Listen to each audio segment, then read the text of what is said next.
questions because I'm pretty sure I know the answer to the first one. Do you ever use like a chum bucket or anything when you're fishing with the plastics? I don't. Then go in, what's the second question? The second question is, I've kind of heard this myth that a lot of times the bigger guys bite at night. Have you noticed a difference between daytime calico, or do you target them at night at all, or is the reaction bite just dead at night? Okay, chum bucket. Let's go ahead and cover that first. I don't think any of us use a chum bucket. I mean, I do in September, but I'm snagging mackerel to go catch marlin. Okay, I do that too. What about everybody? And then the low light conditions definitely catch big fish. You know, there's been umpteen jumbos caught on that breakwater at night, and I don't know of very many over 4 that have been caught during the day. Right? I mean, from what the guys, I don't fish that wall a lot. I know somebody that fishes that break wall a lot. They'll probably be able to tell you more about stuff like that, but a lot of guys do good on some big fish at night, on shallow stones, fishing Benny's baits, you know, lathered up with some hot sauce and fishing on the rocks and stuff like that. And even down by my house in the summertime when the twilight boats start running, you'll get into some really good calico bass bites in like 40 to 60 feet of water on the hard bottom when they're getting ready to get going and spawn. But the nighttime fishing on the break wall is night and day, right? Yes. How many guys fish the wall? There we go. Well, you know, fishing the wall, I see so many guys that be fishing the wall and they make a perfect cast right up the edge of the wall. The first thing you do is lift their rod tip and drop it, and they drop 10 foot of slack in the line. And then they wonder why they're in the rocks hung up. They go through 2 dozen heads in a couple hours. The wall, everywhere on the wall is at an angle, almost a 45-degree angle. So when you make a cast, if you close that bail, the minute you make hit the water, that thing will arc towards your boat. It is following the contour of the wall, and you might bump the wall a couple times, but you won't get hung up like you will if you make a cast out there, lift the rod tip, throw some slack. Well, I like to let it sink. Yeah, sink right into that hole in the rocks. I've talked to divers out there that say, I can catch 500 lead heads off that wall when they're diving for lobsters. But when you're fishing that wall, you got to cast and close the bail. Now, if you're fishing sort of uphill, what I like, I'll let it sink where it's like 15 to 20 feet deep. I'll let it go down and I'll watch my thing bottom out once in a while. Like I'll count it down, like 1, 2, 3, 4, 5, bam, it hits the bottom. So the next time I cast it, I'll go to 4 and I'm going in and go right along the bottom. And I get a lot of fish that way off the wall. But when you start lifting that rod tip and dropping slack in there, you better take a lot of lead heads with you. What about fishing calicos at night in the kelp? Do that? They bite? Well, they do a cat. The whole wall is kelp. They do a cat. They bite. You can get them on the spots of cat when I've been over there. But Jack just alluded to a super good thing that not very many people do, and he said it right there, is count it down. You know, make that cast and count it down. Boom, hit the bottom. All right, click. The next time you throw it out there, click right before it hits the bottom. Then it's, fish don't swim into rocks. Fish swim along structure. So you make that cast, you count it down, you click it in gear right before it hits, you start your retrieve, and now it's looking natural. It's coming along the bottom. It's not, oops, and then it takes off like that. Especially if you're on a bite fishing turd rollers, sand bass. I don't fish for sand bass. That is just a straight bycatch in my book. But if you can't do anything else and you have clients paying money on the boat and you need to get some fish on the boat and you have to go out and fish for pus, then you go out there and you're fishing in 60 feet. You want to be able to figure out, all right, they're biting it, you know, I'll make a cast when they're suspended and I'll start counting down immediately. Because a lot of times it may take 20 to hit the bottom, but the fish are biting at 15. So you don't want to shoot your bait through those fish.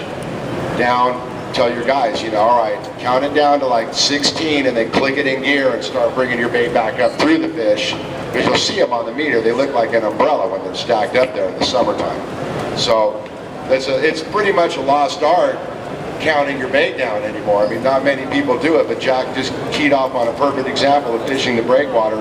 When you throw it in there, you want to count it down. You're going to lose a lot less heads, and when you're going to be in gear, ready to swing on the fish, when your bait gets right to the area where the fish are hanging out on the rocks. Good tip. Good tip. Any other questions?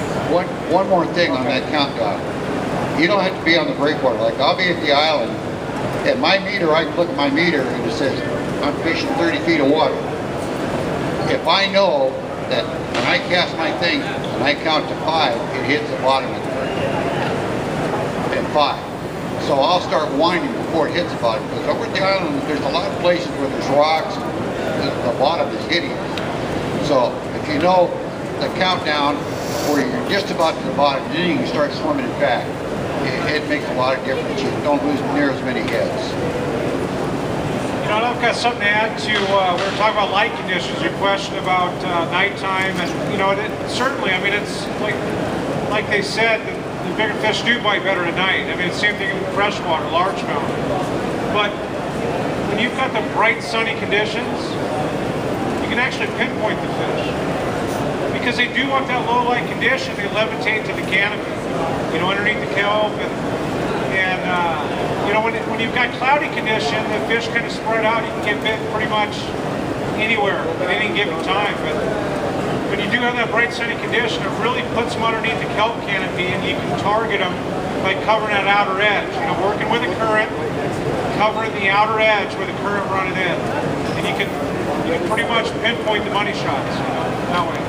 That even works, as I know, in your tournament win in Marina Del Rey, in boiler rock fishing as well. I heard that one of the big fish you got was hanging on a shady side, shallow, on a sunny day, on the shady side of the boiler, right? I mean, I heard the story. I've never actually got to talk to you about it, but I know you had a couple whacks at it. You see me smiling all the time. I mean, honestly, it was so memorable that, and it falls right in line with the low light, you know, heavy canopy. There was a little tiny boiler rock. It was in Malibu area, and there was about an area about the size of this table that had a little opening in this absolute thick canopy.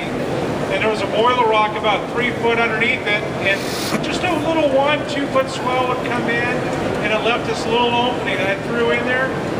And it was a beautiful fish, and the thing just rolled on it. And I'm the worst. I mean, you know, I can teach you how to do it, but I'm the worst at doing it. Trust me. If you ever fish with me, you'll see it. And that thing rolled up, I swung, and the lure was literally on the other side of the boat. I got it right back in there that quick. I was in there, and right away, he was on it again. I swung quick again. He had it. And I was like, oh my gosh, I couldn't believe it, man. I gathered myself, I got it right back in there. I a couple twitches, and the slug was just dancing. I let it sit there, and he flew up on him and got him. It was our biggest fish. Just under 6 pounds, you know, so it is pretty memorable. I had heard that story, but I never actually got to talk to you about it. I heard it was pretty incredible. Rarely do you even get a second. Second, let alone 3, right? For the big one that wins the tournament for you. Yeah, just to add one more thing on low light. You know, we talk about, I mentioned earlier about getting in close to the beach, you know, as early as possible. I like to start my day fairly early so I can capitalize on that early morning bite. The general rule of thumb is an hour before sunrise and an hour before sunset, and that goes for fishing the wall. But you know, we talk about tournaments, and a lot of guys who fish the saltwater bass series, you know, that's a series that are out there. A lot of them have been won in the first hour of the tournament. Our last win in Marina Del Rey was a small window where it bit for 30 minutes of nothing but giants. I mean, I had a camera guy in the boat, he's going, oh my gosh, what was that? Was that a seal? I go, that was a giant bass, probably over 10 pounds. He goes, no way. I go, look at that one up there, look at that one. He goes, what are we doing? I go, we're in the middle of a frenzy, and it was just epic. It's one of those ones you just always want to be a part of. That low light condition thing, nighttime, they try to feed themselves to a frenzy before the sun comes up, so they can just lounge around the rest of the day until it's time to eat again. You know, so you have to capitalize when you're in a situation like that. Capitalize and really just put the wood to them when they're there. So, okay, let's talk. We talked a little bit about crossover baits yesterday, and let's talk about, you know, stuff you use in freshwater, such as crankbaits, spinnerbaits, jerkbaits, that kind of stuff. You guys use that kind of stuff? I'll grab it. I do. I like the spinnerbait. I like the big Lucky Craft. What is it? The 190 Slim. That Slim Finger is probably one of my favorite. It's a really thin stick bait with 3 hooks on it. Vinny's partner Keith's lethal on the crankbait. You know, upgrade the hooks. My always favorite saying is bass or bass. Freshwater bass, saltwater bass. Freshwater bass will eat this, as Benny will attest to from his fishing days at Lake Lopez and out at Castaic and Casitas, and saltwater bass will eat a spinnerbait. You know, they're reaction feeders, they're forage munchers. I mean, they want to eat, and you put something in front of them and they're going to go. So there's been a lot of baits, a lot of what is it called? You know, when you go forward, progression in the industry as far as bringing the freshwater stuff into saltwater. You look at the triple trouts. That's a freshwater bait, but I've seen some guys wail on some big fish on my boat fishing the triple trout. I mean, that got me started thinking, you know, so you can definitely break out Grandpa's surface splasher. I'm sure they would bite a frog, you know, if you got it in the right spot. They'd eat that frog. I like a spinnerbait. I take the skirt off. Yeah, but are you going to tell the secret again to these guys? And I put the swim bait on the spinnerbait. And I like fishing it off the beach. I'll throw it down here on the rocks and bring it off the beach. They just freak out on it. But also, they have a habit of yellowtail bait. And when you're on bass gear, that doesn't work out real well. Corey, I know you use kind of an alternate baits, your baits. That's kind of, you know, it's not really a crossover bait, but you don't use your typical baits. Your baits are what? You mean as far as fishing the calicos? Fish calicos, yeah. Well, you haven't really talked about your baits. Yeah, I mean, it's all good. They do work with the green bass and work in for the calicos too. I mean, we've taken the Diamond Valley, done really well, but fishing this stuff over the kelp, weedless style. Has anybody ever fished a weedless bait? I mean, is there a few? I mean, you can attest. It's one of the most efficient, explosive, fun ways to fish. It truly is. And as they're all nodding their head for those that can't see, it's one of the purest, cleanest ways of fishing. You can throw it right in the junk. You're getting it back in there where the biggest fish live, and yanking them out. And that's why the heavy line. I mean, that's why I'm using 60-pound leader. You can see on this rig right here with the weedless, that's 50 or 60-pound leader to 50-pound braid, you know. And just one of the funnest ways to fish, it really is. And kind of a crossover bait right here. I mean, taking a slug-style bait from freshwater style and putting it right into the saltwater, like we've been talking about. The way that Corey makes these things move, it's like a soft, big Zara spook. It is. You know, I mean, if you see Corey when he's got these things rigged right and he's working these baits, I mean, this is like a big rubber Zara spook, man. It makes the same noise. He's got that little thing, it's twitching it. It's not going like this and digging in. I mean, his bait dances when he fishes it. I mean, if you ever get a chance to get on a boat with this guy, pay attention, because you're going to learn how to fish these baits the way they're supposed to be fished, you know. He's got the reel cadence down, he's got the tip going. You've seen those freshwater guys, they work that spook, they're walking the dog, it's the exact same thing. This is just a big rubber Zara spook, you know. It draws the fish up. They want, what the hell's going on up there, you know? Bam, it's gone. And what that is, what the whole reactionary bite to that is creating the illusion of a wounded bait fish. I mean, what happens when we all did it? I mean, I fished on the half-day boat. I used to love fly lining sardines. Okay, there it is. You see them hit the canopy and they're all right across the kelp, what happens? Everything's annihilated. Even when you're fishing in the kelp, the rubbers, you see the bass blow up on the bait fish.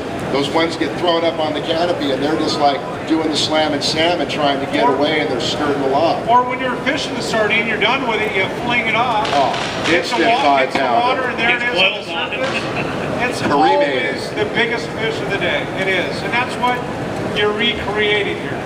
Honestly, I mean that's it. There's no weight at all with this. It's weightless, weedless over the kelp. Your fly line and the slug, yes, completely weightless. When you're fishing the weedless, it's got a 3/8 half-ounce piece of lead there to upright it, and even that amount of lead isn't very much. It's just enough to upright the bait and keep it. I mean, you're basically fishing at the top 2 foot of the water column. And you're doing that year-round, no matter what time of year. Unbelievably, but yes. I mean, that, like Benny said, 53, 54 degree water. We were fishing on Monday, went out before the show, took a guy from the show here. We had half a dozen fish, 6 fish, and 10 other bites fishing what you typically think you'd be fishing in 64 degree water.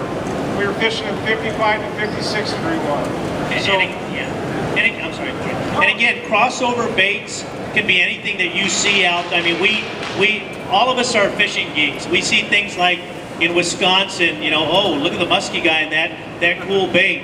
We're online and we're, you know, watching the action. Oh, that action fits what we like fishing for. So of course we're going to buy up as many of those as we can to, you know, try to get you that big one. But don't be afraid to go outside of the box. I mean, this type of bait works great when you put the confidence into it.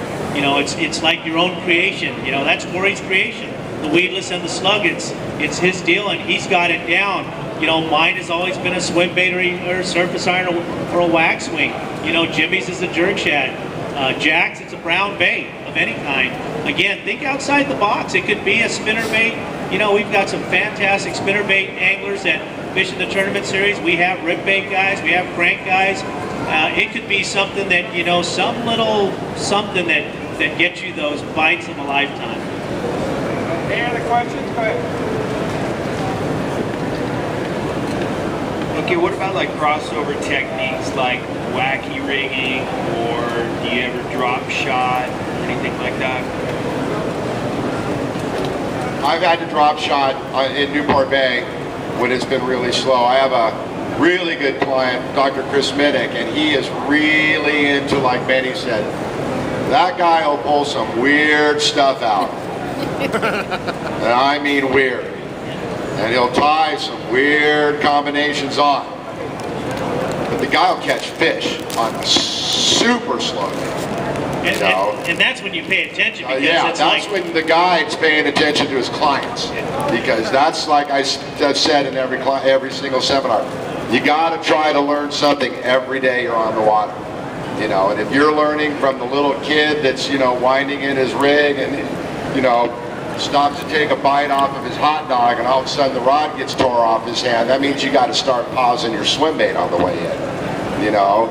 Or if you're winding in and the phone rings and all of a sudden you start burning it in to answer the phone and the rod gets tore out of your hand, you got to start speeding up your retrieve a little bit, you know. But Dr. Chris pulls out some weird reverse drop shot stuff and some crankbaits with a torpedo on the bottom that are just sitting in the current and they're not really going anywhere. But the guy will end up catching more fish than me. It'd be hard for me to try to emulate that, but it just goes to show you that sometimes almost anything goes, especially if they're not biting. When they're not biting, I throw this.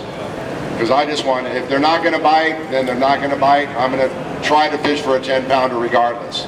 But if you're in the bay and they're not biting and you're scratching to catch anything, that's when you start trying to improvise and think of some things. And a lot of times the stuff that you're like, that thing will never get bit. Bam! And the guy's on, you know. So, like Benny said, think outside the box, try some weird stuff on, you know.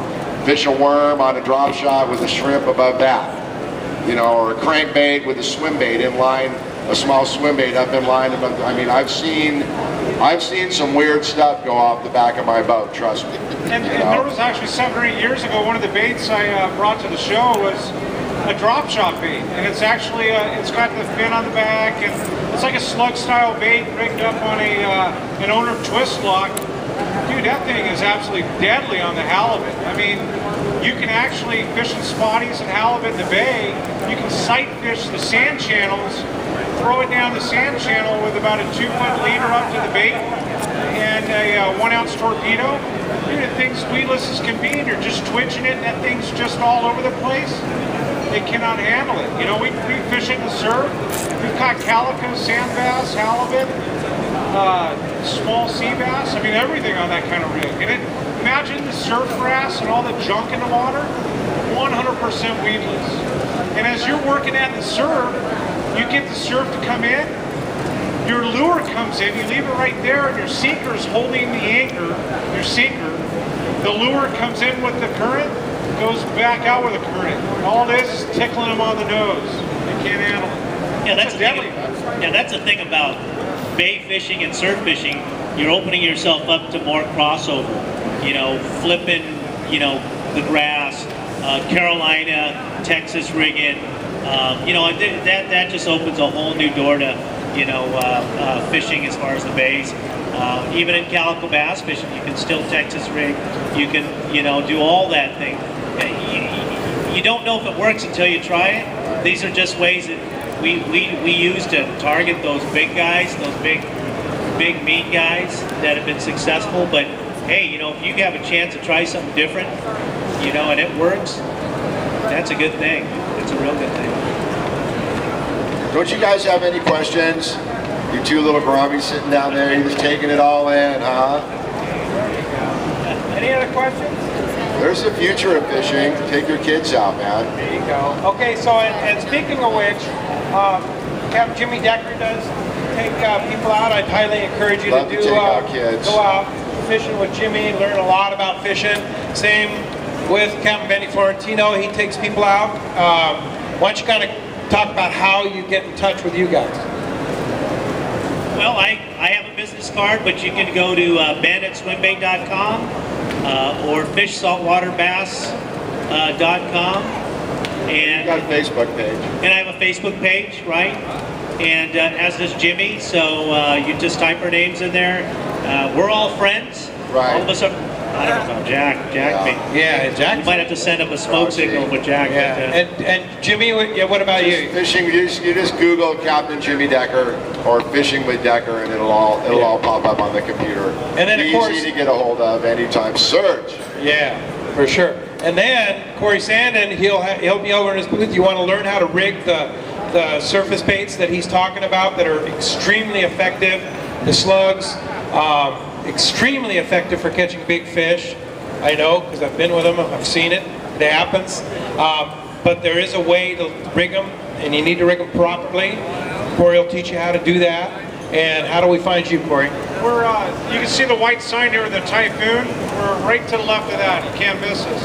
And you know, Pete, one of the things I wanted to mention too, if you do like fishing these big baits, you like fishing big calicos, MC Swimbaits actually has a trip on the Shogun the 3rd week in June this year.